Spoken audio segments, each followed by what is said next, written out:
The first time Linda Harrington saw the girl's necklace, her entire world stopped.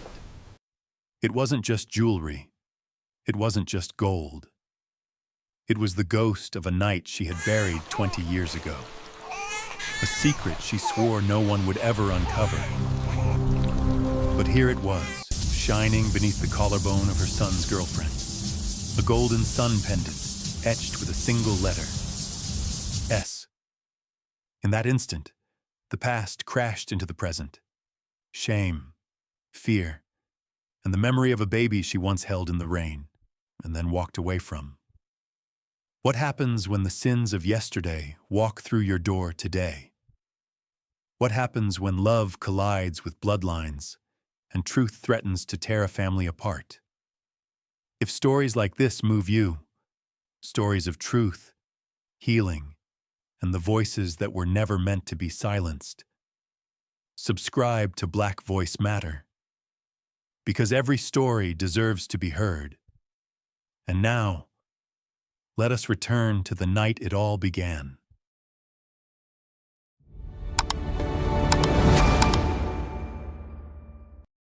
The Harrington dining room glowed beneath a crystal chandelier, light scattering across polished silverware and half-filled glasses of Bordeaux. It wasn't just a meal. It was ritual. The kind of ritual that silently said, "This family matters. This reputation matters. Everything else is secondary." Ryan Harrington entered with his shoulders high, a brightness in his eyes that only young love could carry.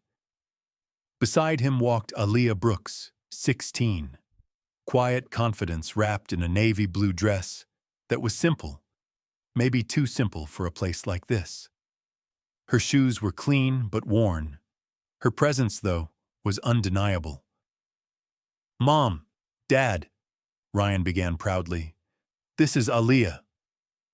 Michael Harrington rose first. The man carried the weight of Manhattan success in his posture, sharp suit, perfect handshake. He extended a hand with his well-rehearsed smile. "Welcome, young lady." Aaliyah took it. Her grip was gentle, but her eyes never wavered. "Thank you, Mr. Harrington. It's an honor." She was steady, almost too steady for her age. Years in foster care had given her practice in moments like this, where first impressions could decide everything. Then came silence. Because Linda Harrington hadn't moved.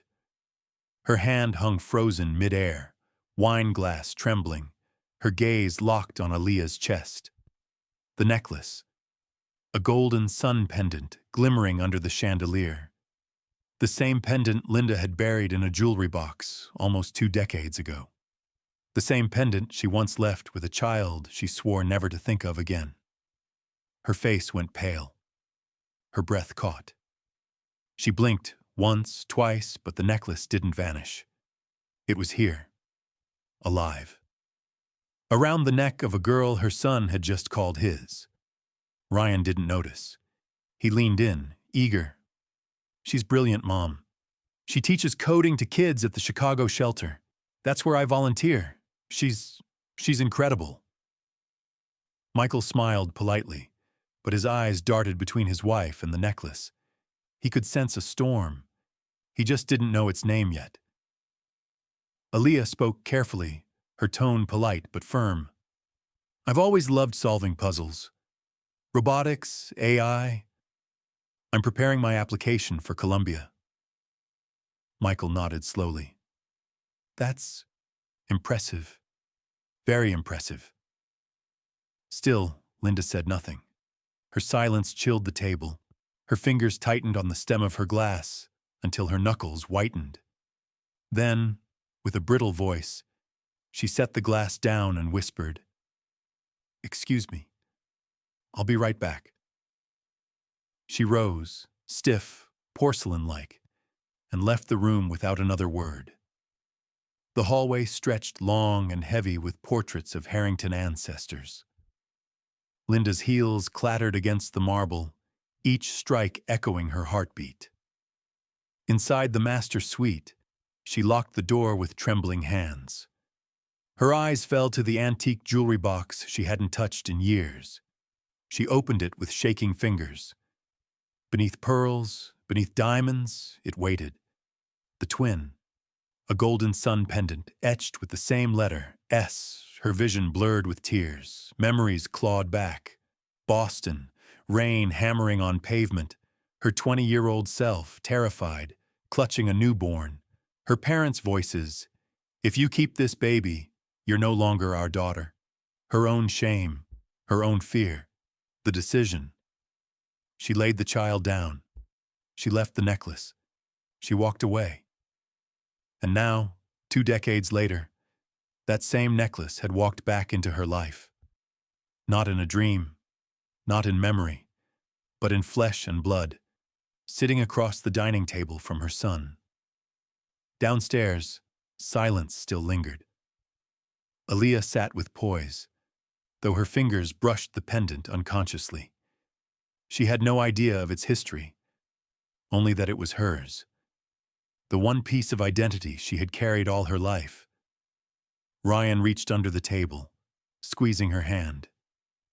"It's okay," he whispered. But even he couldn't shake the unease in his chest.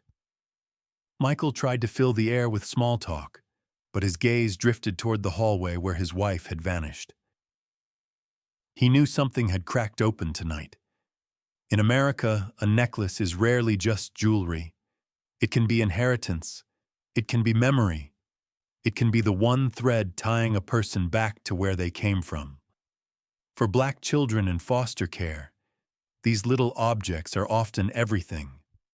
A photograph, a bracelet, a pendant like this. They carry stories no file or social worker ever could. Aaliyah had always wondered about her necklace, where it came from, why it existed, why it was left with her. She never expected it would shake the walls of the Harrington home. Upstairs, Linda stood at the window, clutching the pendant she had hidden for years. Her reflection looked back, older, hollow, haunted. She whispered, "Oh God, it's her." And as the city lights of Manhattan flickered below, Linda knew one thing with certainty. Dinner was only the beginning. The jewelry box was open. The past was awake. And before the night ended, the truth Linda had buried would demand to be spoken. Linda's heels echoed sharply against the marble floor as she fled the dining room. Each step was faster than the last, like she was running not just from her family, but from something far deeper. The portraits on the walls, the stern faces of Harrington ancestors, seemed to stare down at her with silent judgment. And for the first time in years, Linda felt like a frightened child inside her own home. She slammed the bedroom door shut, locked it, and pressed her back against the wood. Her chest rose and fell in uneven gasps. She closed her eyes, but the image burned behind her lids. A golden sun pendant resting against Aaliyah's skin. She crossed the room, her body trembling, until she stood before the antique jewelry box on her dresser. For years it had been nothing more than furniture, a relic from another life. But tonight it was a coffin, one that still carried a heartbeat. With shaking hands, she lifted the lid. Strings of pearls glimmered. Diamond earrings caught the light. Gold rings sat in their velvet grooves, but beneath them all lay the thing she feared to see.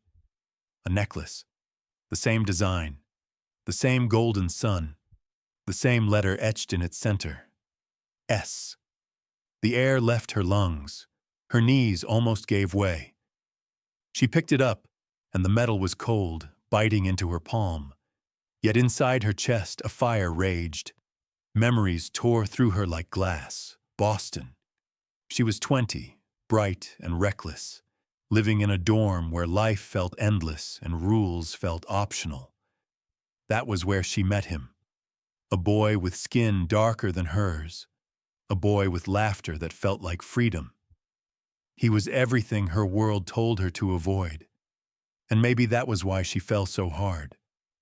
Their love was fast, fiery, and fragile, but it was real, and it was enough to change the course of her life. Until she saw the two pink lines. The moment she found out she was pregnant, the world caved in. Her parents, pillars of a proud white family, were merciless. Her mother's voice still echoed in her ears. "You will destroy this family. Do you understand what people will say if you bring a mixed child into this house? We will cut you off. You'll have nothing." Her father's silence was worse. Cold, unforgiving, a verdict without trial. Linda begged. She cried. But she was 20 years old, terrified and too weak to fight. The night came like a storm. Rain lashed the Boston streets, a sheet of water blurring every light. She clutched her baby, a girl only 5 days old, wrapped in a thin hospital blanket. The infant's cries cut through the storm, fragile and insistent, as if demanding to be seen, to be chosen. Linda pressed her lips against the baby's damp forehead. Her tears mixed with the rain. Her heart split open, and yet her feet moved anyway. She left the child at the steps of a shelter. She couldn't walk away with nothing, so she slipped the necklace onto the tiny chest. A golden sun. A promise she was too afraid to keep. "Forgive me," she whispered. "At least you'll have this." Then she turned, and she walked away. The sound of that baby's cries followed her into the darkness, and it had followed her, silently, for nearly 20 years. Now, staring at the identical necklace in her hand, Linda's body shook with guilt. Her reflection in the mirror looked unfamiliar. Older, haunted, almost broken. All the power, all the control she had built her life upon, collapsed beneath the weight of a memory she could never erase. Questions clawed at her. How did Aaliyah have the necklace? Was it possible? Could that girl, the girl sitting beside Ryan, the girl he looked at with such devotion, truly be the daughter she left behind in the rain? Her mind refused to answer. Her heart already knew. Linda pressed the pendant hard into her palm until it left a mark. Tears she had hidden for decades spilled freely now. Each drop carried the years of silence, of pretending, of burying a past that had never stayed buried. In America, secrets like hers were not uncommon. Many young women from privileged white families had been forced into silence. Some sent away to finishing schools for the pregnant and unwed. Others pressured into adoptions hidden behind closed doors. And when race was part of the equation, the shame doubled. Even in the early 2000s, interracial love was tolerated by some, whispered about by others, and outright condemned in many circles of wealth and influence. To her parents, a child like the one Linda bore wasn't just a scandal. It was betrayal.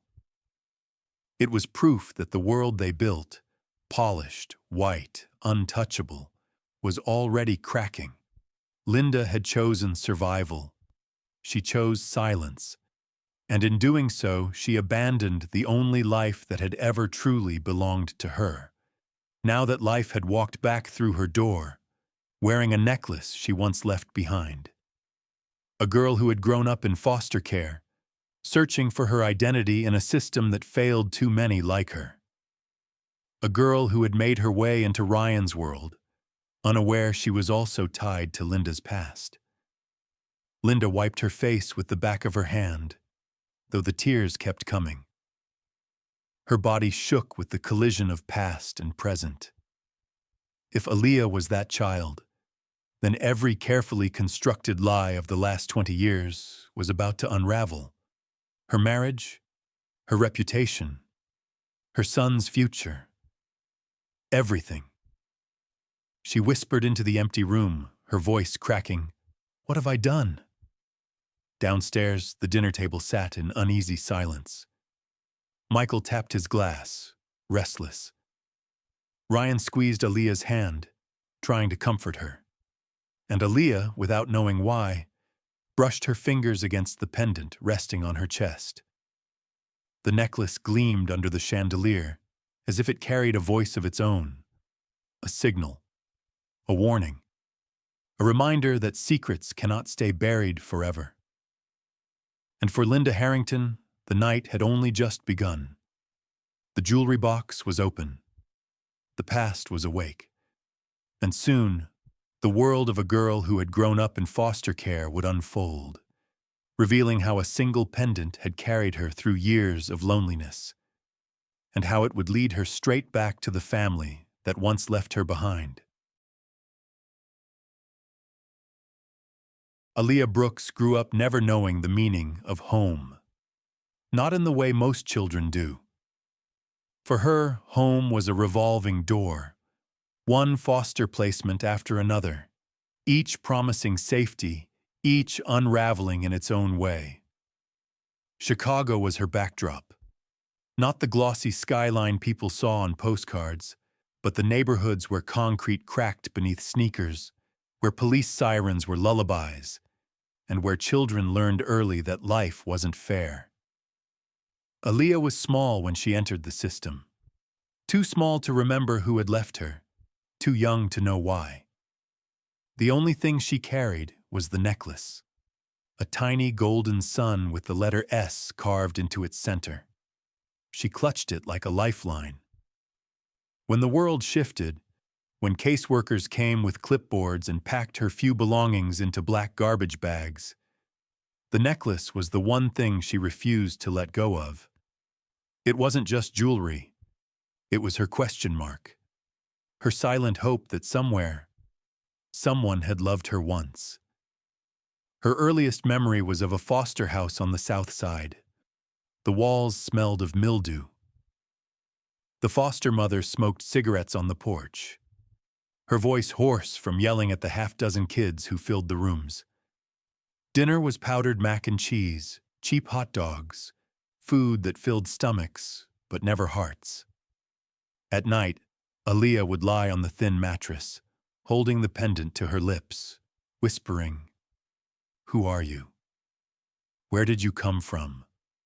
Why did you leave me?" Of course, no one ever answered. The foster system in America is supposed to be about protection, but for many black and brown children, it feels more like a conveyor belt, shuffled from one home to another, rarely allowed to put down roots.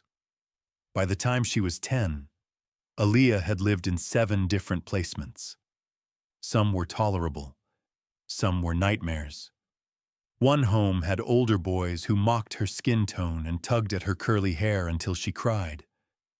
Another had a foster father who slammed doors so hard the walls shook, leaving her curled in a corner, clutching the necklace until sleep finally took her. She learned to adapt quickly. Keep your clothes folded. Don't talk back. Eat what's given. Smile enough to stay out of trouble, but not so much that you stand out. The system taught her resilience, but it also carved loneliness deep into her bones. At school, she tried to disappear into the crowd, but Chicago schools weren't gentle places. Kids asked where her real parents were. Some laughed at the idea of being unwanted. Others pitied her, which hurt even more.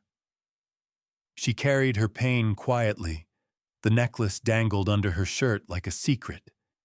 She never took it off, not even when gym teachers insisted on it.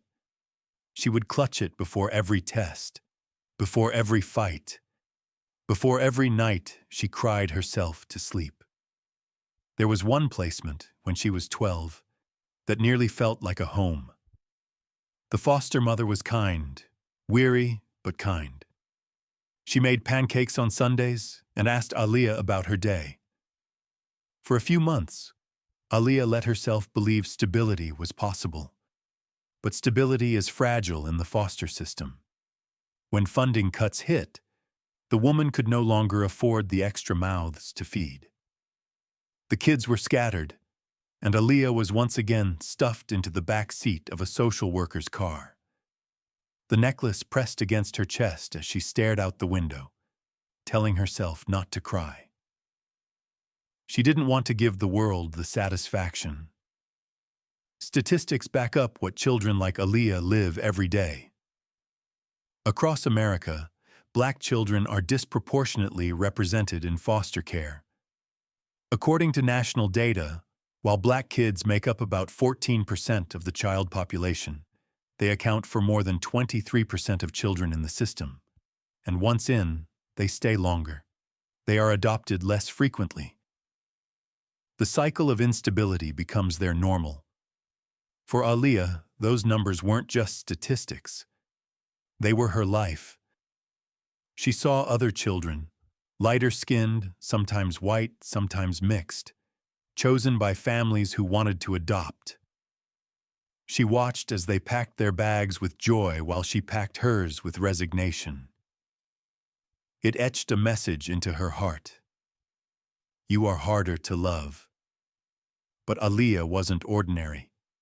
Even in the bleakest homes, she found herself drawn to books, to puzzles, to the beat-up computers left in school basements. She taught herself to code simple programs.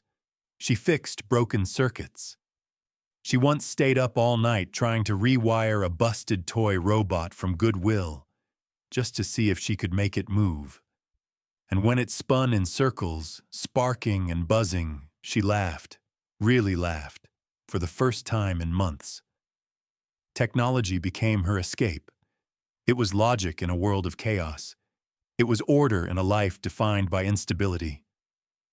Her teachers began to notice. You've got a gift, one told her, sliding a worn-out laptop across the desk. Don't waste it. That laptop became her window to a bigger world. She Googled how to find birth parents, though the answers were vague, bureaucratic, discouraging. She also searched for scholarships, coding challenges, anything that made her feel she had a future beyond the system. Still, every night before closing the screen, her hand would drift to the necklace, and the same questions returned. Who left her?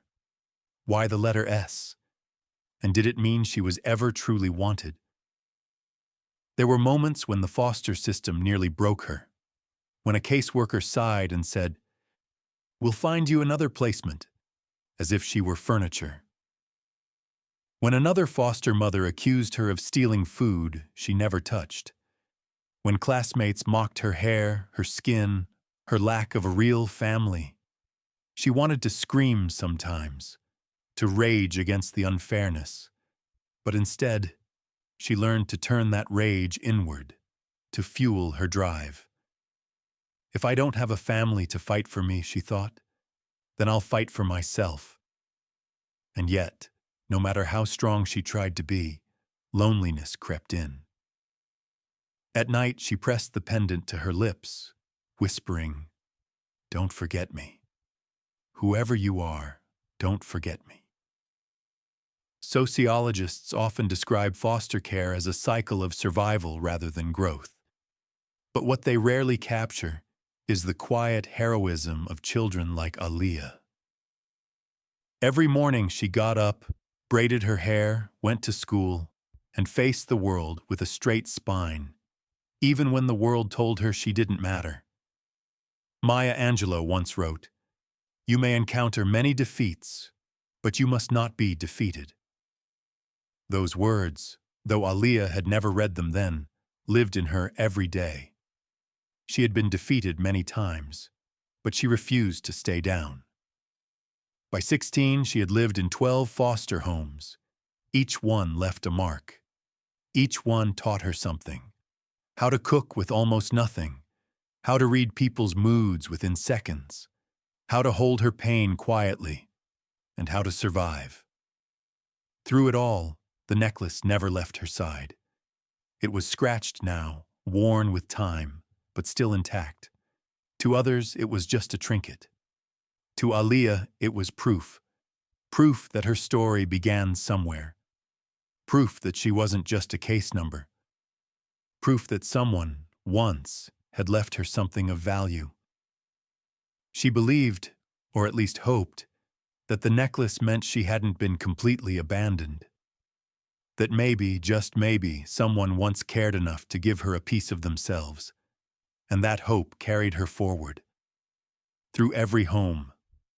Through every insult. Through every night she cried herself to sleep.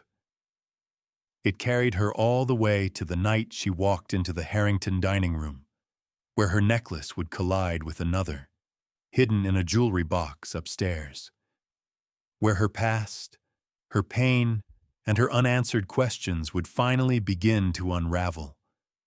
For Linda, the necklace was a ghost. For Aaliyah, it was her only anchor. And soon, both women would discover that the same golden sun bound them together, across decades, across secrets, across lives they never imagined would collide. The drive from the Harringtons' Manhattan penthouse to Southside Chicago felt like crossing into another universe. The sleek black car that carried them glided past high-rise towers, glass skyscrapers, and corporate logos, before slipping deeper into neighborhoods where the streets told different stories. Streetlights flickered. Murals stretched across brick walls. Paintings of fists raised high, of children with wings, of words like hope and justice scrawled in color. The sidewalks bore the weight of lives lived paycheck to paycheck, where cracked concrete and chain-link fences were the backdrop of resilience. Ryan sat in the back seat, clutching Aaliyah's hand. He squeezed it like a promise. I'm here. No matter what. She smiled faintly, but her eyes stayed on the window. The closer they came, the tighter her chest felt. Beside them, Linda's gaze stayed fixed, cold, unreadable. She carried herself with the rigid poise of a woman who had always been in control. But inside, her pulse throbbed in her ears. She could feel the necklace in her purse like a hidden weight, burning against the leather. Michael drove in silence. But unlike Linda, his silence wasn't icy. It was calculating, watching. He had caught the way she reacted that night at dinner. He had seen her lock herself in their suite, and he had begun to put pieces together that terrified him. When they pulled up to Aaliyah's building, the difference hit hard. It was a narrow brick walk-up, the kind that had seen decades of winters and still stood stubborn against the wind. The hallway smelled faintly of old wood and laundry detergent. The carpet was worn thin, but clean. This is it, Aaliyah murmured, unlocking the door. Her apartment was small, but every inch carried her touch. Books stacked neatly on a shelf, a tiny plant on the windowsill, leaves stretching toward the weak city light. A laptop sat on a makeshift desk, built from stacked milk crates, its screen glowing faintly with lines of code. Sorry about the mess, she said softly. There was no mess, only the humility of someone used to apologizing for taking up space. The Harringtons stepped inside, and the contrast was almost suffocating. Linda's heels clicked against the wood floor, each sound too sharp for such a gentle room.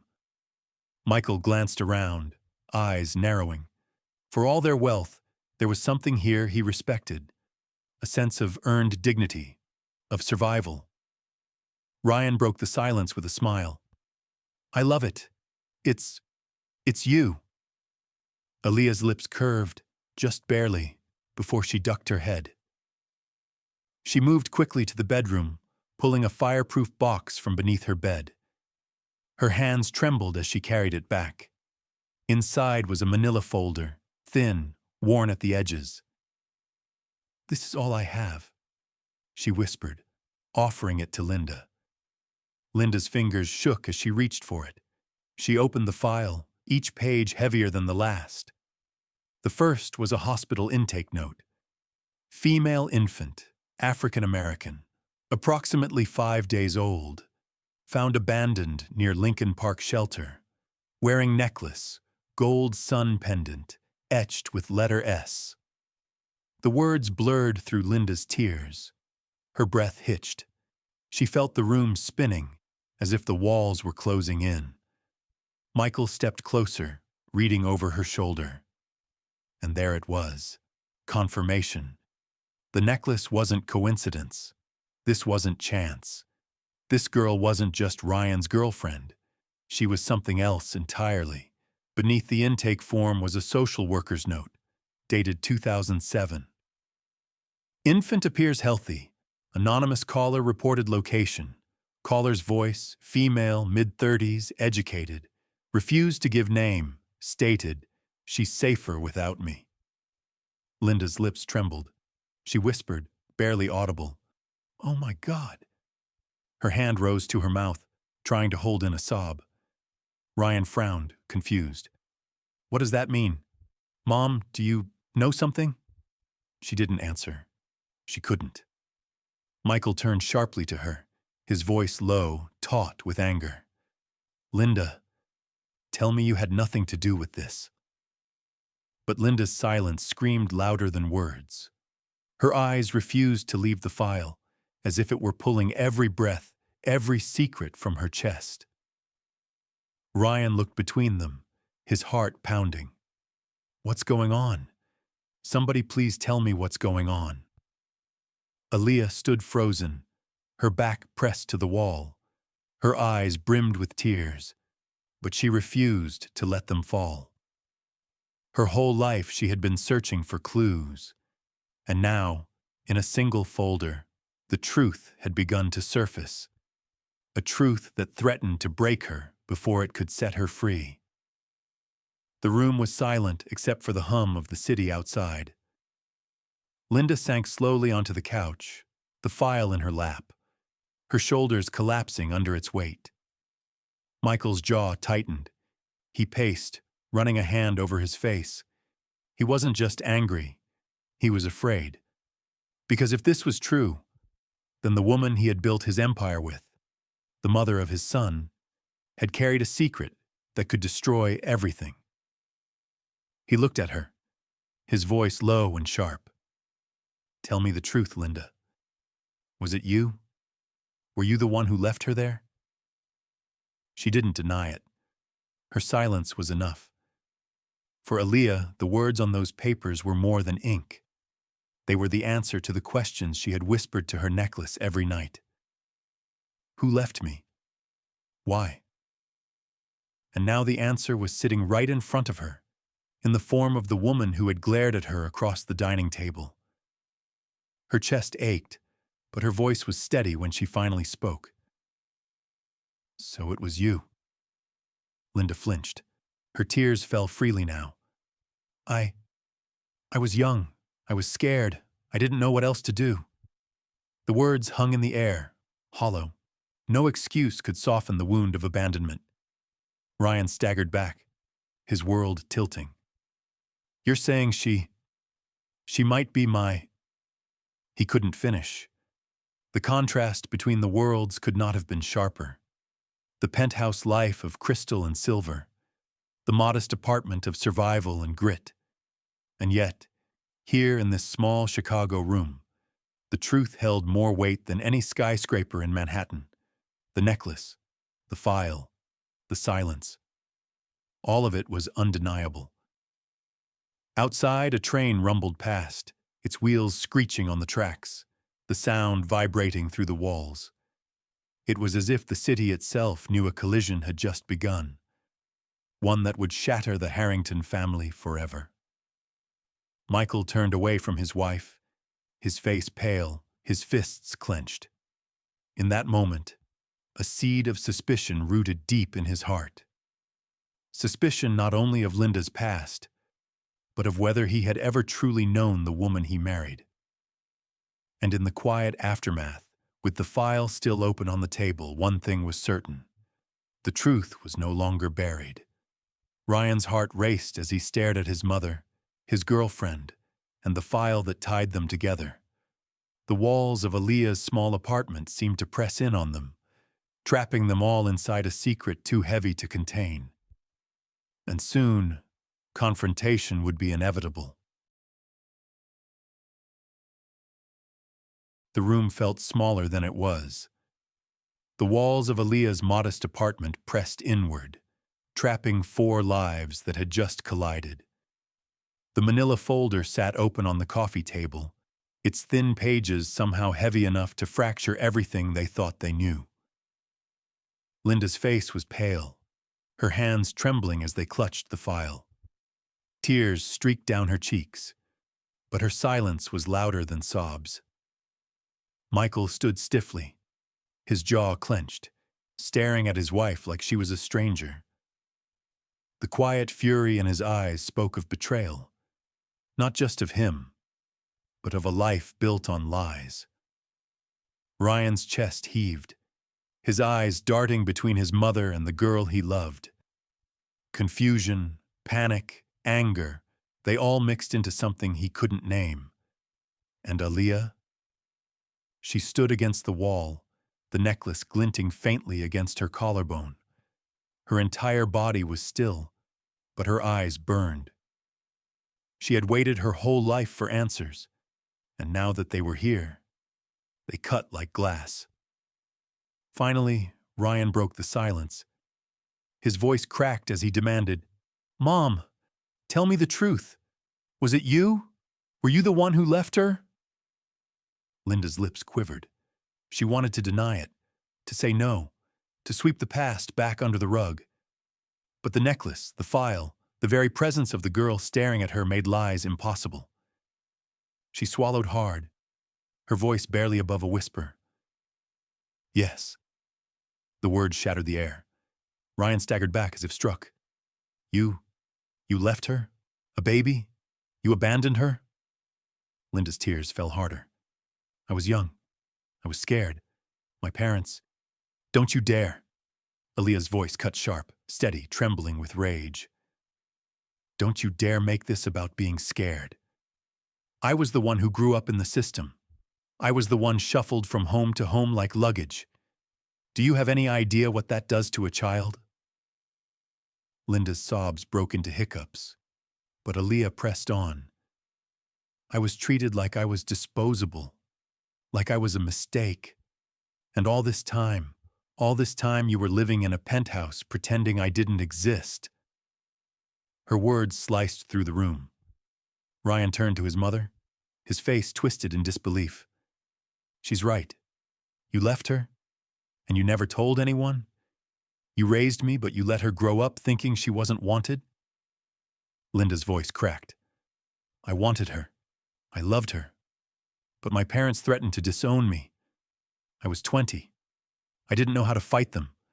I thought—" "You thought your reputation was worth more than your child," Aaliyah spat. Her voice trembled, but her eyes didn't waver. Michael finally spoke, his tone icy, his gaze piercing Linda. "All these years, you never told me the truth. You let me build a family with you while hiding this?" Linda turned toward him, desperation in her voice. "I told you. You told me nothing," he snapped. His voice echoed off the thin apartment walls. "I suspected. I saw pieces, but you lied by omission. You let a secret like this rot in the dark." The tension in the room became unbearable.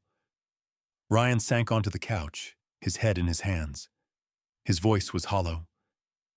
"So what now? Am I supposed to look at her as my sister? The girl I—" He stopped himself, choking on the words. Aaliyah's heart twisted. The thought that her love could transform into forbidden bloodline made her stomach churn. "I didn't ask for this," she whispered, her voice breaking. "I didn't ask to be left. I didn't ask to fall in love with someone who might be my brother. All I ever wanted was to know where I came from. The room fell into suffocating silence. The only sound was the faint hum of the city outside, the muffled rattle of a train passing in the distance. Linda finally sat forward, her hands clasped, her eyes pleading. I made the worst mistake of my life that night. I thought I was protecting her from a family that would never accept her. I thought leaving her meant giving her a chance. But I see now I was wrong. I see now I destroyed her childhood. Her confession cracked open the rawest part of the night. No excuses, no polished lies, only shame and regret. Aaliyah's tears finally fell. But they weren't soft tears of forgiveness. They were the tears of a child who had been told, without words, "You are not enough." The conversation wasn't just about one family. It was about identity, about what it means to be Black in America, raised in a system that strips away your roots and leaves you asking who you are. For Aaliyah, her identity had always been a question mark. Her necklace was her only anchor, her only proof that she came from somewhere, from someone. And now the answer was standing in front of her, not as a savior, but as the very person who had condemned her to years of loneliness. In America, stories like Aaliyah's are far too common. Children of color are overrepresented in foster care, left to navigate a system stacked against them. They grow up with fewer adoptions, longer stays, and more broken homes.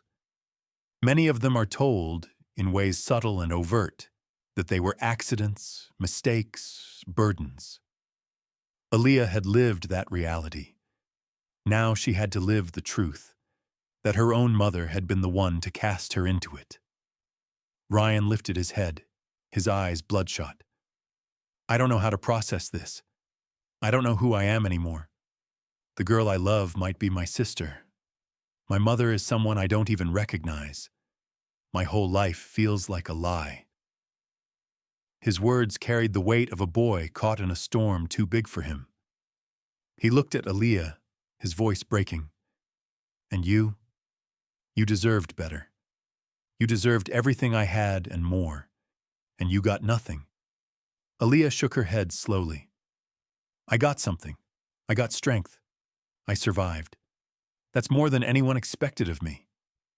But don't mistake survival for love. I lived my whole life wondering if I was just a mistake. And now I have my answer. She looked at Linda, her gaze sharp as steel. To you, I was a mistake. Linda collapsed into sobs. No, you were never a mistake. You were my child. My blood. I was the mistake, not you. But the words hung empty. Because once a child has grown up believing they were unwanted, no sentence can erase that wound. The confrontation ended not with resolution, but with silence. Each of them retreated into themselves. Linda consumed by guilt, Michael by suspicion, Ryan by confusion, and Aaliyah by pain that felt both brand new and ancient. The necklace glimmered under the dim apartment light, as if mocking them all. A small piece of gold, a simple pendant, had carried 20 years of silence. And now it had spoken louder than anyone could bear. Outside, the city kept moving, cars honking, trains screeching, life going on as if nothing had happened. But inside that small apartment, 4 lives sat fractured, held together by a truth no one wanted to face. And soon, science itself, a DNA test, would force them to confront the question they all feared most. The file lay open on the table, its thin pages carrying the weight of 2 decades. But paper wasn't enough. Questions hung in the air, too sharp, too dangerous to leave unanswered. It was Michael who broke the silence first. His voice was controlled, but his eyes betrayed him. We need proof. Tonight isn't enough. We need to know for certain. Ryan looked up, his face streaked with tears. "What are you saying?" Michael's gaze shifted from his son to Aaliyah, then to Linda. "A DNA test. No speculation, no more secrets. We need truth in black and white." Aaliyah's stomach turned. The thought of it, of science confirming what her heart already feared, made her chest tighten. But she nodded. "Yes, I need to know too." Linda's hands clenched into fists. Her voice was raw. "You don't need a test. I already know." But no one accepted that. Not after years of silence. Not after a lifetime of lies. That night, Ryan slipped a small envelope into Aaliyah's hand. A private DNA lab. Discreet. No publicity. No records. "They'll come to you," he said softly. "I don't know what to think. But I know I want the truth. Whatever it is." Aaliyah stared at the envelope. It felt heavier than it should, like a key that could unlock freedom, or a door to heartbreak she wasn't ready to walk through. But she took it, because she needed the answer. The days that followed stretched like years. Each sunrise felt endless. Each night carried whispers of fear. For Aaliyah, time slowed to a crawl. She went about her routine, teaching kids at the community shelter, coding late into the night, watering her tiny plant on the sill. But everything felt different. The necklace on her chest burned hotter now, as though it carried knowledge she couldn't yet reach. She imagined every possibility. If Linda was her mother, what did that make Ryan?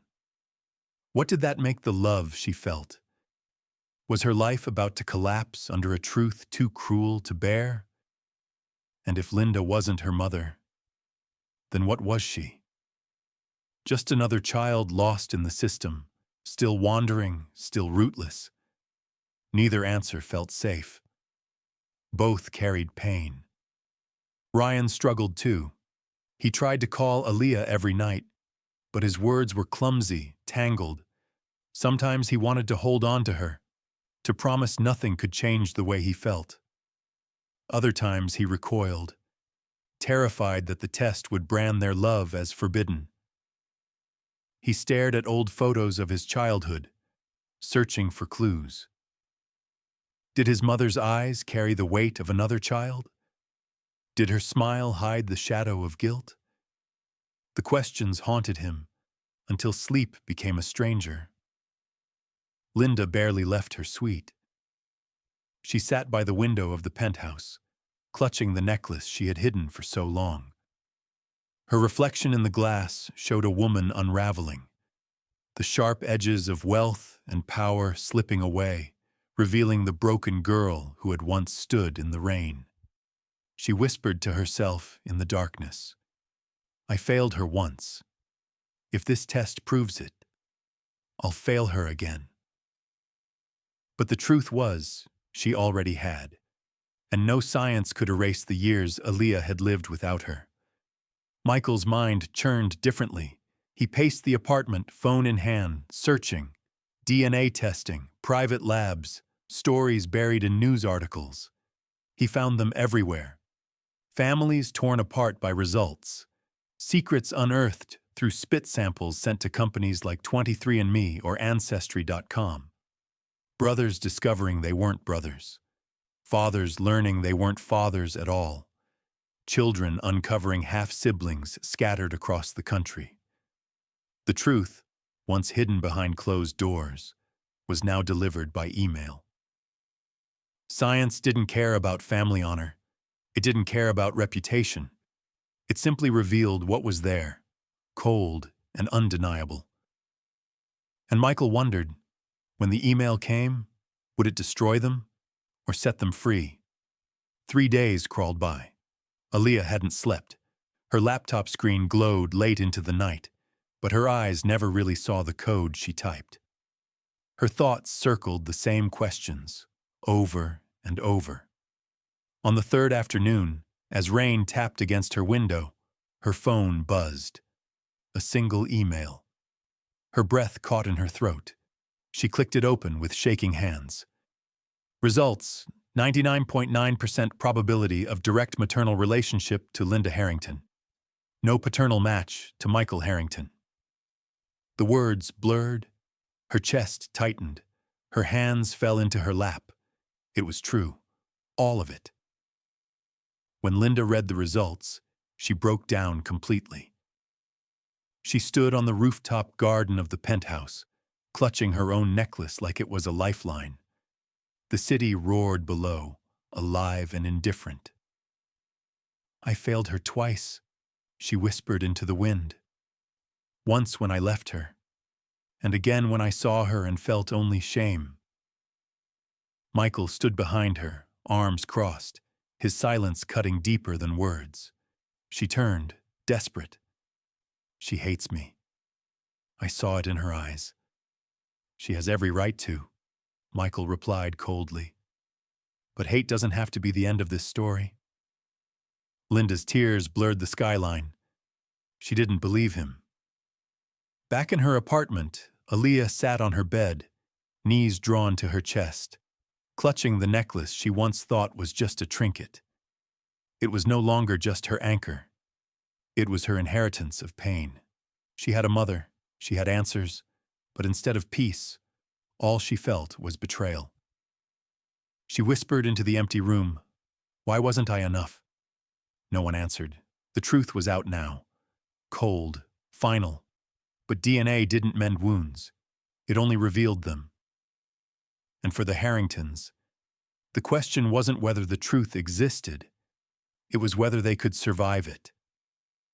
The results had spoken, but the silence that followed was louder than ever. For Aaliyah, the revelation wasn't closure. It was another wound. For Linda, it was a mirror of her deepest failure. And for Ryan, it was the unraveling of the only love he had ever known. The truth was undeniable. But what they would do with it was another story. The email had left no room for doubt. 99.9% probability of a direct maternal match to Linda Harrington. No paternal link to Michael. Science had spoken. Cold, clear, irrevocable. Aaliyah was Linda's daughter, and the man Linda had built a life with, the man she had stood beside for decades, had no blood tie to her child. The result was more than information. It was a mirror, and Linda couldn't bear to look into it. She collapsed onto the edge of her bed, the weight of the test pressing her shoulders down until her spine curved. Her hands shook as she clutched the pendant she had kept hidden for so many years. It didn't feel like jewelry anymore. It felt like evidence. "I failed her twice," she whispered. Her voice cracked, brittle, as if the words themselves cut her throat. "Once when I left her, and again when I saw her, and chose shame over love." Michael stood across the room, silent, arms folded. The anger in his eyes had cooled, but what replaced it was worse. Disappointment and a distance she had never felt before. "You should have told me," he said finally. His voice wasn't loud. It didn't need to be. The quiet fury in it was enough. Linda raised her tear-streaked face. "I was terrified. Back then, it was impossible. You don't understand what it meant for a woman like me, from my family, to carry a child like her. They would have destroyed me." Michael shook his head. "Maybe they would have. But you destroyed her instead." The words landed heavy, because they were true. Linda lay awake that night, staring at the ceiling, unable to close her eyes.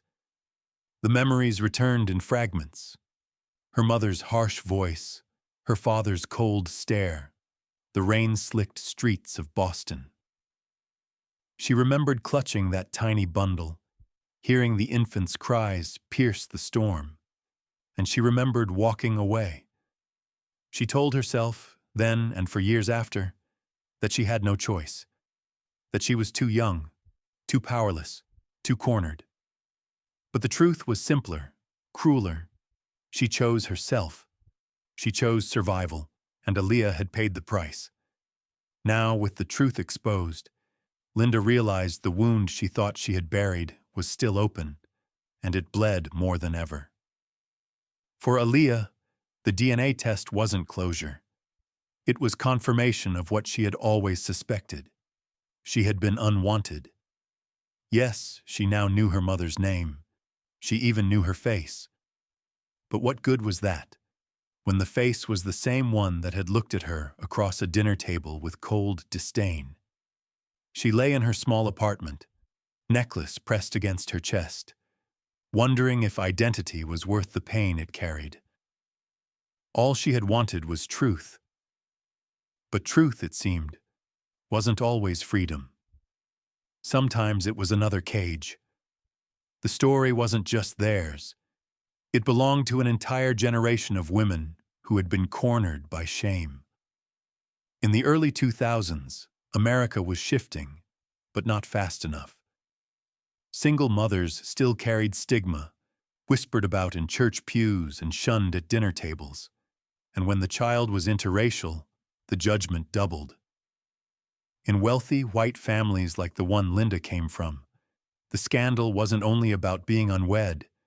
It was about bloodlines. It was about purity. It was about control. Sociologists recorded it again and again. Women pressured to give up babies, families hiding pregnancies in silence, children placed into systems that stripped them of their roots. Behind closed doors, decisions were made not out of love, but out of fear of reputation. Linda had lived that fear, and Aaliyah had lived the consequence. Linda couldn't escape the thought. She had failed both as a young woman and as a mother. The first time by abandoning her child. The second time by seeing her grown daughter and letting shame lock her heart once more. She remembered the look in Aaliyah's eyes, that mix of strength and pain, of anger and resilience. It was the look of a child who had learned too early to fight for herself.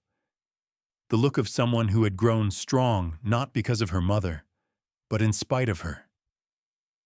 It gutted Linda, because that strength was beautiful, and it should have been nurtured, not forced. The next morning, she stood at the window of the penthouse, looking down at the city. New York shimmered, indifferent, alive. She wondered how many women like her stood in windows like this, carrying secrets they would never admit. She wondered how many children like Aaliyah walked the streets below, clutching heirlooms or photographs, searching for parents who had chosen silence. She closed her eyes, pressing the pendant into her palm until it left a mark. "I don't deserve her," she whispered, "but I want her." Her words vanished into the glass, swallowed by the hum of the city. Michael watched her from the doorway. "Wanting her won't undo what you did." Linda turned. The sharp edge in his tone stung, but what cut deeper was the truth. "I know, but I can't lose her again." Michael's expression softened, just barely. "She may never forgive you, but you can try." It wasn't encouragement. It was a challenge. Down in Chicago, Aaliyah sat at her desk, staring at lines of code that blurred into nonsense. She thought of the word mother, what it meant, what it should mean. To her, mother was never a face or a name. It was absence. It was the echo of questions never answered. And now that absence had a name, Linda Harrington. She wasn't sure if that made things better or worse. Identity is fragile. For those raised in foster care, it's often a patchwork quilt stitched together from scraps. Case files, rumors, fragments of stories told by strangers. When DNA confirms the truth, it can feel like solid ground, or like the earth cracking beneath your feet. For Aaliyah, it was both. She had the answer she sought, but it didn't erase the years of loneliness. It didn't fill the nights she cried herself to sleep. It didn't undo the sting of being chosen last, or never chosen at all. Linda's guilt grew heavier with every passing day. She couldn't eat. She couldn't sleep. She replayed every choice she had made, every moment she could have done differently. At night, she sat alone in the dark, whispering apologies no one could hear. Apologies that were too late, too hollow, too small to fill the chasm between them. She wasn't sure if she wanted forgiveness, or if she even deserved it, but she knew she wanted a chance to try again, to show up, to stand finally as the mother she had never been. The necklace lay on her nightstand, twin to the one Aaliyah wore. 2 sons, one buried in shame, one carried through years of survival. Linda picked hers up, clutching it tight. A silent vow formed in her chest. She would not let the third failure be the last chapter. The DNA test had confirmed the blood between them, but blood alone couldn't heal the wound. To Linda, the challenge now was not proving maternity, but proving love. And for Aaliyah, the question remained: could she ever forgive the mother who had failed her twice? The city of New York pulsed below them, alive with headlights, horns, and restless energy. But on the rooftop of the Harrington penthouse, it was quiet. The night air was cool, carrying the faint scent of rain and the hum of neon far beneath. Aaliyah stepped out first. Her sneakers crunched against the gravel, and she pulled her jacket tighter against the wind. She had almost turned back at the elevator, almost left without seeing her. But something stronger than anger had pulled her here. Maybe curiosity. Maybe the part of her that still wanted answers, even if they hurt. Linda was waiting near the glass railing, her silhouette framed by the glow of the skyline. She looked smaller than Aaliyah remembered, diminished somehow, as if guilt itself had hollowed her out. She turned when she heard footsteps, her face pale, her eyes swollen from nights without sleep. "Thank you for coming," Linda said softly. Her voice was tentative, fragile, the opposite of the commanding presence she usually carried. Aaliyah didn't answer. She walked closer, her expression unreadable, her necklace glinting faintly under the rooftop lights. For a long moment, neither spoke. The silence stretched between them like a canyon. Finally, Linda reached into her coat pocket. Her hands trembled as she pulled out a small velvet box. She opened it slowly, revealing a necklace, a golden sun pendant, identical to the one Aaliyah wore, etched with the same single letter. S. "I had 2 made," Linda whispered. "One for me, and one for the baby I thought I would never see again." She extended it forward, her hand shaking. Her eyes glistened as she added, "I kept this all these years, not as a reminder of shame, but as a reminder of what I lost." Aaliyah's breath caught. Her chest tightened as she stared at the pendant, its twin glimmering faintly in Linda's palm. She didn't take it. Not yet. Her voice came out quiet, but steady. "You think giving me this makes up for everything? You think a piece of gold can erase years of feeling like I was nothing?" Linda's shoulders sagged under the weight of her words. "No, I don't think it erases anything. I don't deserve forgiveness. I just want you to know I never forgot you. Not once." Aaliyah's eyes burned. Part of her wanted to scream. Another part wanted to believe. But belief was dangerous. She turned away, gripping her own necklace, the one she had carried through every foster home, every night of loneliness. This was all I had. My whole life. I held on to it when people mocked me, when I cried myself to sleep. when I wondered if anyone in this world ever wanted me. This was my proof that I came from somewhere. She looked back at Linda, her voice breaking. And now I find out that the person who gave it to me was the same person who walked away. Linda's tears spilled freely. She pressed the second necklace against her chest. I was a coward. I let fear dictate my choices. I let society's judgment matter more than you, and I've hated myself every day since. You don't have to forgive me. You don't even have to stay. But please, take this. Not as a gift, not as an apology, but as proof that I see you now, as my daughter. The wind swept between them, carrying the hum of the city. Aaliyah's mind swirled. She thought of every home, every rejection, every time she was told she was too difficult to adopt. She thought of the loneliness, the resilience, the strength she had built out of pain. Forgiveness wasn't easy. It wasn't cheap. And it wasn't just about Linda. It was about herself. Because to forgive was not to erase the past. It was to decide the past would not define the future. In American history, forgiveness has often been a radical act. Martin Luther King Jr. once wrote, "We must develop and maintain the capacity to forgive. He who is devoid of the power to forgive is devoid of the power to love."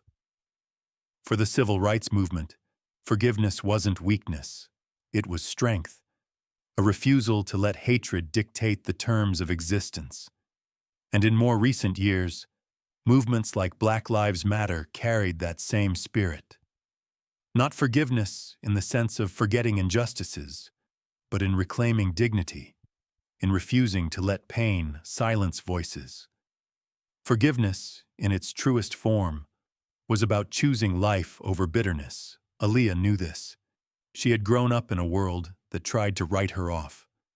Forgiveness wouldn't erase the years of struggle, but maybe, just maybe, it could keep her from carrying that struggle forever. She reached out slowly. Her fingers hovered over the necklace Linda held. She could feel the weight of the moment pressing on her chest, threatening to suffocate her.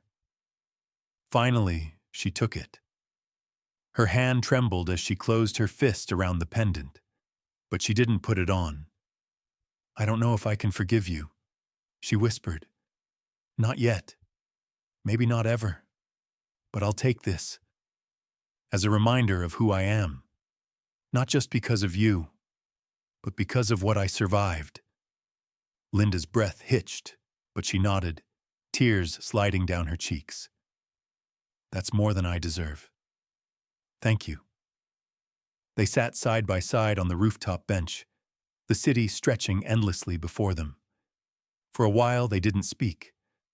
The silence was different now. Not a canyon, but a fragile bridge. Aaliyah held both necklaces in her lap. Two sons, two halves of a story. One born of shame, the other of survival. She didn't know if she could ever forgive fully, but she knew she wanted peace. And maybe, just maybe, this was the first step.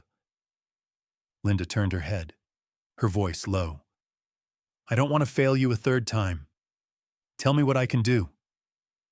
Aaliyah looked at her mother, really looked at her, not as the woman who left her, not as the stranger who glared across a dining table, but as someone broken, flawed, desperate to mend what could not be mended.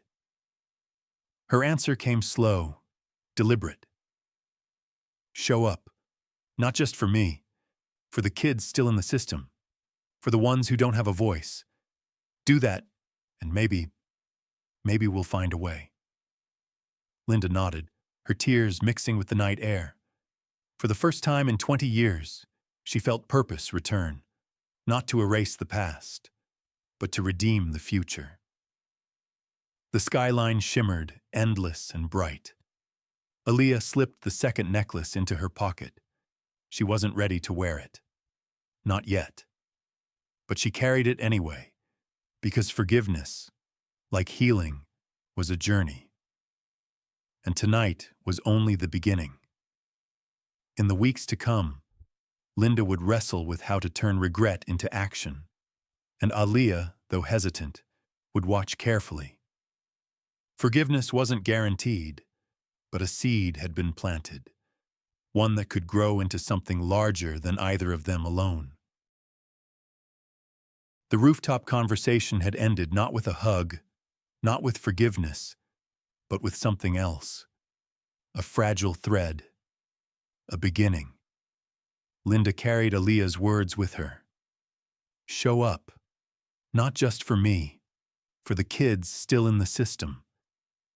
They echoed through her mind each morning when she woke, each night when she sat alone staring at the city lights. For the first time in decades, she had clarity. If she could not rewrite the past, she could shape the future. Not just for her daughter, but for every child who had grown up carrying the same loneliness. Weeks later, the Harrington Foundation called a press conference. The venue was a glass-walled atrium in Midtown Manhattan, filled with reporters, cameras, and the buzz of anticipation. Linda stood at the podium, Michael by her side, Ryan just behind them.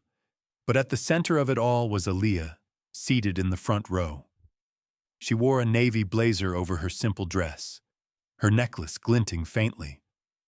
Her presence was both a reminder of the wound and a symbol of what had been born from it. Linda's voice trembled slightly as she began. For many years, I carried a silence that weighed heavier than anything I could bear. Tonight, that silence ends.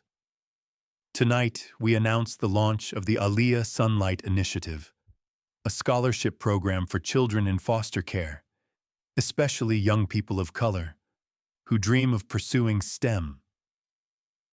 Her words rippled through the room. Reporters leaned forward, pens racing across notepads. Cameras clicked. She continued, her tone steadier now. This program is not about charity. It is about justice. It is about acknowledging the inequities faced by children who, through no fault of their own, grow up without the support many of us take for granted. Too many of them are told they are mistakes. Too many are left behind. That ends here. The details were clear. Full tuition support for college, mentorship from STEM professionals, laptops and resources for high school students in foster care. It wasn't just money. It was opportunity. It was the kind of lifeline Linda wished she had given her own daughter from the beginning. Ryan stepped forward next, his young voice carrying a surprising weight. She's not my sister by blood, he said, glancing at Aaliyah with a faint smile. But I'd be proud if she was. And I'm proud that her name will shine as a symbol of resilience for every kid who needs it. The audience applauded. Some wiped their eyes. Aaliyah looked down, her fingers brushing her necklace. She hadn't asked for any of this. She hadn't wanted her pain turned into headlines. But as she looked at the logo projected on the wall, a golden sun radiating beams of light, she felt something stir in her chest. Pride. Not just in her survival, but in the possibility that her story could help others. The Aaliyah Sunlight Initiative wasn't just symbolic. It mirrored real movements across America. Decades earlier, the Thurgood Marshall College Fund had paved the way for thousands of Black students to access higher education, carrying the name of the first African-American Supreme Court justice. Other foundations had sprung from tragedy, from loss, from injustice, each turning pain into progress. This scholarship joined that lineage. It wasn't about the Harrington name. It was about rewriting the narrative for children who too often slipped through the cracks. Reporters asked questions about logistics, about funding, about numbers. But one question stood out. A woman in the back raised her hand. Mrs. Harrington, why call it the Aaliyah Sunlight Initiative? Linda glanced toward her daughter, then back at the room. because she is the light. Through every storm, through every injustice, she carried a piece of the sun with her. She reminded me, reminded all of us, that even when we fail, there is a way forward. That is why her name will shine on every letter, every scholarship, every opportunity we give. The room went silent for a beat, then erupted in applause. Aaliyah sat still, overwhelmed. She hadn't chosen this, but she couldn't deny its meaning. For once, her name wasn't tied to abandonment. It was tied to hope. In the days that followed, applications began to pour in. Letters from foster teens across the country filled the inbox. One read, "I never thought anyone cared about kids like me. Thank you for believing in us." Another said, "I want to build robots. I want to go to college. I want to prove I'm more than a case number." Aaliyah read them with tears in her eyes. She saw herself in every word: the loneliness, the resilience, the hunger for a chance. And for the first time, she didn't feel entirely alone. The initiative grew quickly. Partnerships formed with universities, tech companies, and nonprofits. Mentors signed up: engineers, scientists, coders, many of them people of color who understood what it meant to break barriers. Each scholarship carried her name. Each student who received it carried a piece of her story. And Linda, though still burdened with guilt, began to understand redemption wasn't found in apologies alone. It was found in action, in building something that outlived her shame. At night, Aaliyah stood once again on the rooftop, holding the twin necklaces in her hands. She still hadn't forgiven fully. The wounds were still fresh, but as she looked out over the city, she realized forgiveness wasn't only about her mother. It was about herself.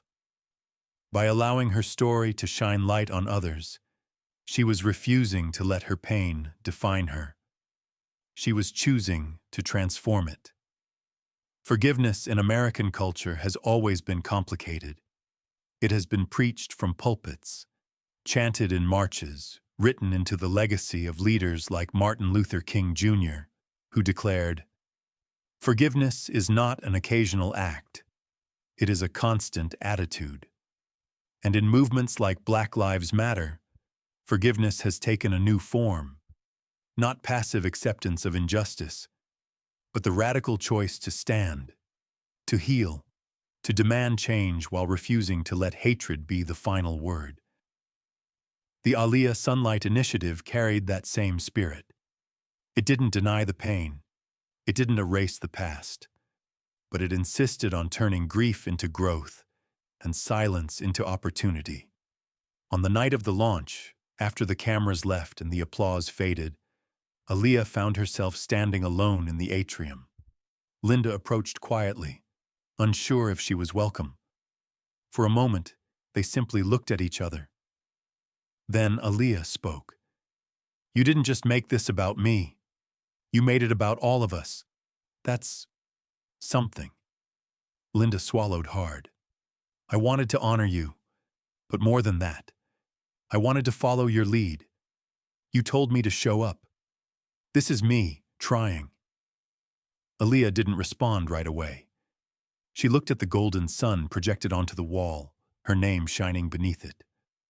For the first time, her story felt like more than pain. It felt like possibility. The scholarship had been born, but healing was still fragile. For the Harringtons, the hardest part wasn't launching a foundation. It was learning how to live together with the truth. And soon, the question would shift. Could a fractured family truly become whole? The ballroom was filled with light.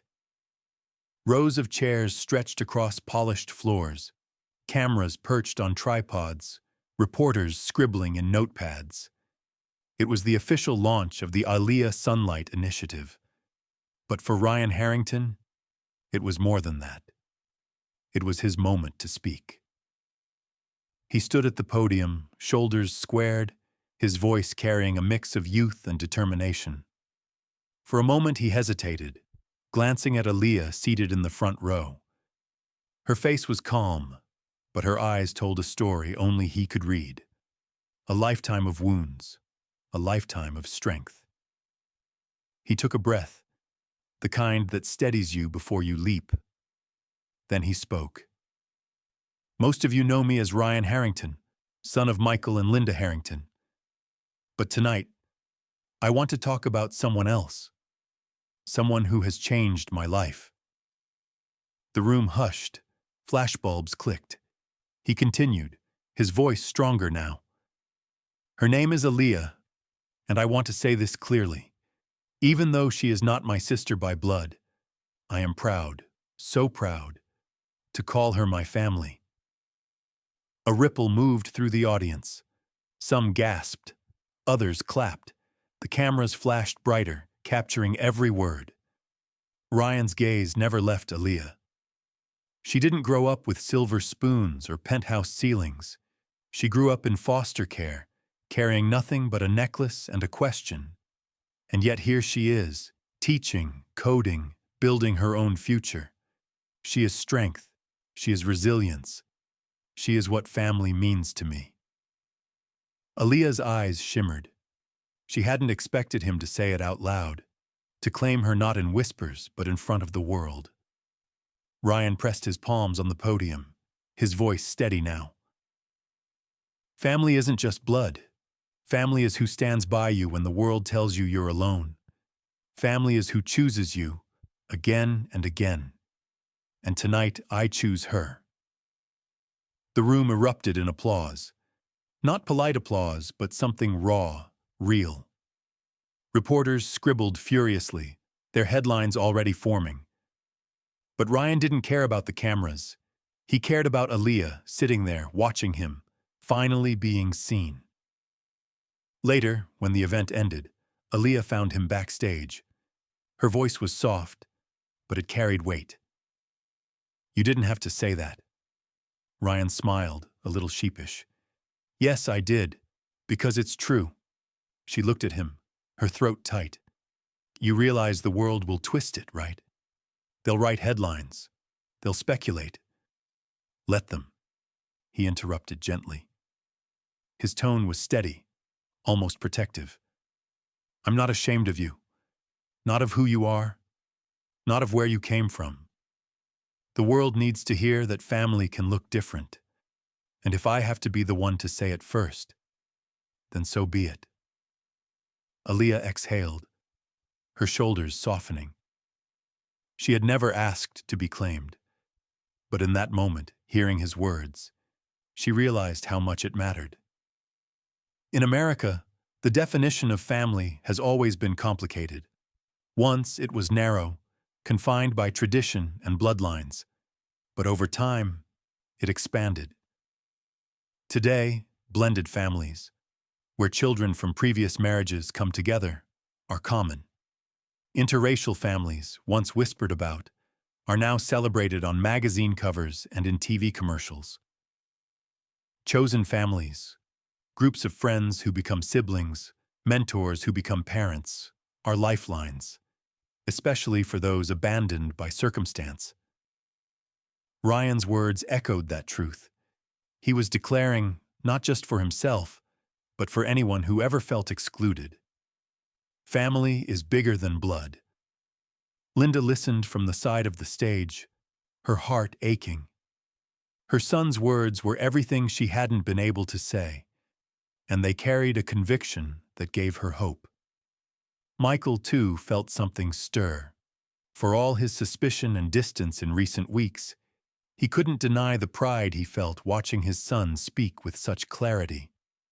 Maybe, he thought, this was how the next generation would heal what the last one broke. That night, back on the rooftop, Ryan and Aaliyah sat together in silence. The city spread out below, glittering and endless. Ryan spoke first. I meant every word. Aaliyah smiled faintly, though her eyes brimmed with unshed tears. I know. They sat shoulder to shoulder, the wind tugging at their jackets, the stars barely visible through the city haze. Finally, she whispered, "It feels strange. To be chosen. To be claimed. I'm not used to it." Ryan glanced at her. "Well, get used to it, because I'm not letting you go." Her chest tightened, but this time it wasn't from pain. It was from something warmer, something almost like hope. Family by blood had failed her, but family by choice, maybe that was where healing began. Across America, stories like theirs were unfolding every day. Children raised by step-parents who became real parents. Siblings bonded not by DNA but by loyalty. Communities built not from shared ancestry, but from shared love. As one sociologist once put it, family is not who you are born to. It is who shows up. Ryan had shown up, and in doing so, he had rewritten the meaning of family for both of them. The night stretched on, quiet and full of possibility. Aaliyah fingered the second necklace still in her pocket, the twin to the one she wore. She wasn't ready to put it on, but maybe, just maybe, she was ready to believe in a future where family meant something new. The public declaration had shifted everything. Ryan had chosen her. But the question remained, would the world, and Aaliyah herself, choose forgiveness and belonging? Or would the weight of the past always shadow the family they were trying to build? The city outside their penthouse window glowed like 1,000 restless stars. Linda stood at the glass, her reflection pale, hollow-eyed. She clutched the necklace against her chest, whispering the same question she had whispered every night since the truth broke open. Was she a mistake? Her voice cracked as she said it. The words tasted like poison, and yet they tumbled out anyway. Behind her, Michael stepped closer. His hand came to rest gently on her shoulder. "No," he said firmly. "She's not your mistake, Linda. She's your miracle." Linda's throat tightened. She turned to face him, searching his eyes for any sign of doubt. But his gaze was steady, his words anchored. "I've watched you torment yourself," he continued. "You keep replaying the night you left her, the years you kept silent. But listen to me, she survived. She fought through every obstacle. She grew into someone extraordinary. That's not proof of your failure. That's proof of her strength. And now, she's back in your life. Don't call that a mistake. Call it what it is. A miracle." The tears came before she could stop them. For the first time in years, she let herself collapse into his arms, sobbing into his chest. The steel mask she had worn for so long cracked wide open. Michael held her tight, his voice low. "You don't get to erase what you did, but you do get to decide what you do now. So ask yourself, do you want to keep hiding in guilt, or do you want to finally be her mother?" Linda nodded against him, her breath shaky. "I want to try. God help me, I want to try." Trying, however, was harder than saying the words. The first time Linda visited Aaliyah's apartment again, she froze in the doorway. The small space was neat, humble, filled with warmth that had nothing to do with wealth. It reminded her of how little Aaliyah had, and how much she had built anyway. Linda brought flowers. It felt trivial, a meaningless gesture compared to years of absence. But Aaliyah accepted them politely, placing them in a chipped vase on the table. She didn't smile. She didn't frown. Her eyes simply said, "I'm watching you." Day by day, Linda learned what it meant to show up. She sat quietly at the community center where Aaliyah volunteered, watching her teach younger kids how to code. She listened to their laughter, the way their faces lit up when they got something right, and felt both pride and sorrow. Pride in who her daughter had become, sorrow in knowing she hadn't been there to nurture it. Once, when Aaliyah stumbled explaining a robotics project, Linda resisted the urge to step in, to prove herself useful. Instead, she simply asked afterward, "How did it go?" And Aaliyah, though guarded, gave her a short answer. "It went fine. It wasn't much, but it was something." Michael's words echoed in Linda's head often. "She's your miracle." At first, she couldn't believe it, but as the days turned into weeks, she began to see it. The miracle wasn't that Aaliyah had survived. The miracle was that she was willing to give Linda even the faintest chance to be part of her life. Aaliyah, for her part, carried caution like armor. She had spent her life learning not to trust too easily. The foster system had taught her that promises break, that people leave, that love can vanish without warning. So when Linda appeared at her door again and again, she didn't soften immediately. She set her conditions, sharp and clear. "If you want to be in my life," she told her mother one evening, her tone steady, "then it's on my terms. Respect, honesty, and fairness. I don't want pity. I don't want charity. If you can't treat me like an equal, then don't treat me at all." Linda's throat tightened, but she nodded. "I'll respect that. I promise." Aaliyah searched her face, looking for cracks, for any sign this was another performance. But for once, Linda's eyes didn't flinch. And that was enough. For now. In America, the idea of family has always been stretched and tested. It isn't just bloodlines. It's blended families, stepmothers, stepfathers, half-siblings. It's interracial families, parents and children who don't look alike but carry love all the same. It's chosen families, friends and mentors who fill the void where biology fails. For Aaliyah, stepping into the Harringtons' world wasn't about accepting their wealth or their last name. It was about redefining family on her own terms. It was about proving that respect and fairness mattered more than DNA. One evening, they all sat together in the Harrington penthouse. The chandelier glowed above, the same one that had once lit the night of revelation. But the air felt different now. Lighter. Ryan leaned back in his chair, grinning as he teased Aaliyah about beating him in a coding challenge. Michael poured wine for himself and soda for the kids, his quiet way of bridging two worlds, and Linda watched them all, her chest swelling with something she hadn't felt in years. Hope. Aaliyah wasn't ready to call it family. Not yet. But she stayed. And that was enough. As the night ended, Aaliyah slipped outside onto the balcony. The city stretched endlessly before her, shimmering with 1,000 possibilities. Linda followed, standing a few steps behind. "I don't know if I'll ever be able to forgive you completely," Aaliyah said, her eyes on the skyline. "But I'm willing to see what comes next."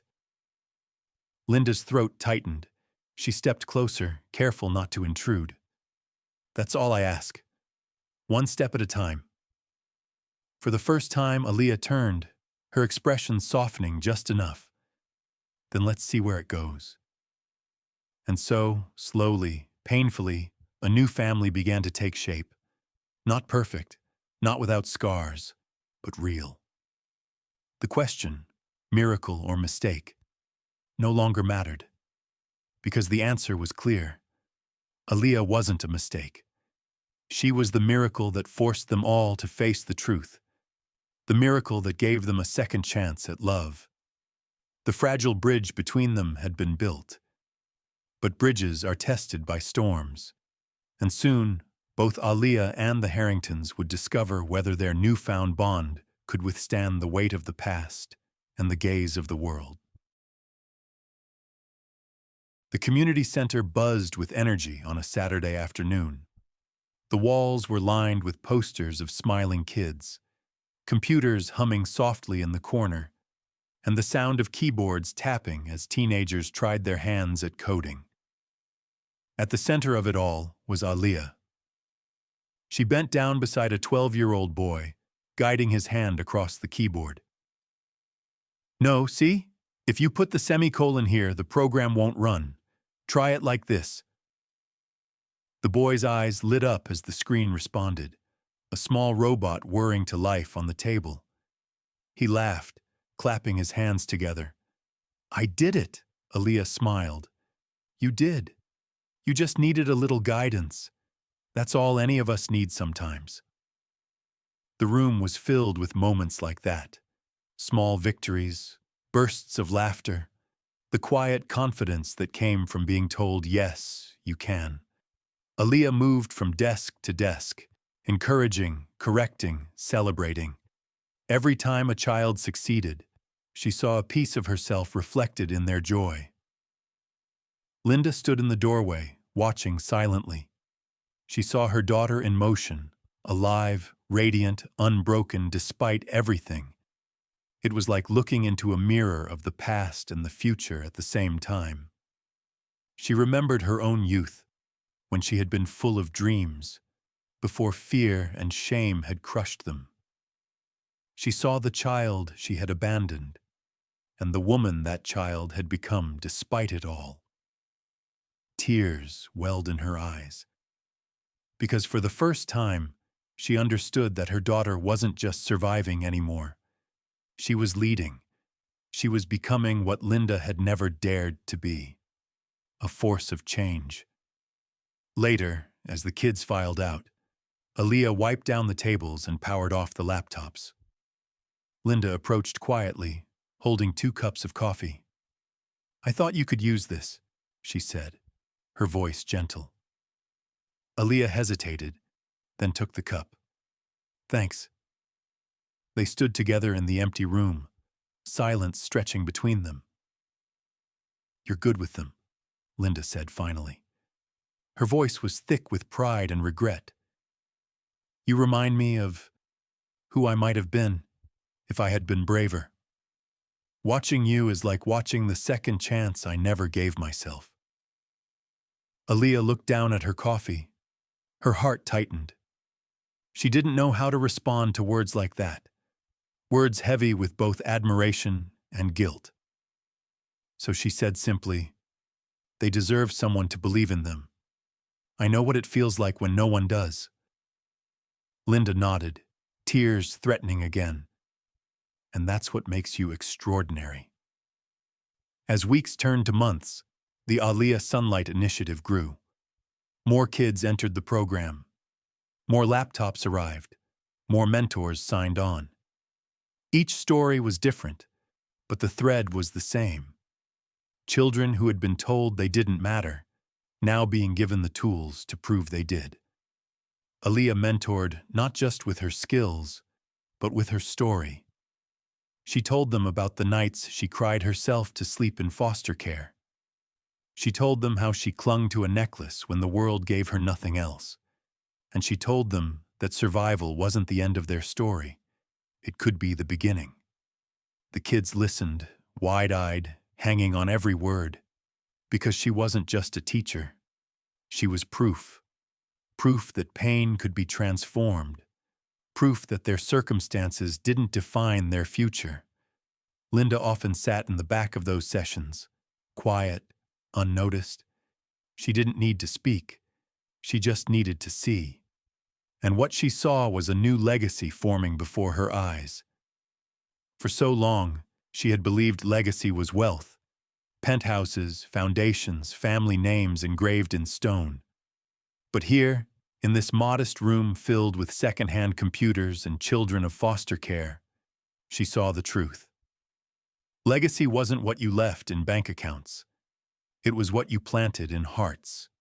It was the opportunities you gave. It was the love you passed forward. Aaliyah was building that legacy, not out of guilt, not out of wealth, but out of resilience. And Linda, humbled, knew she had the privilege of watching it unfold.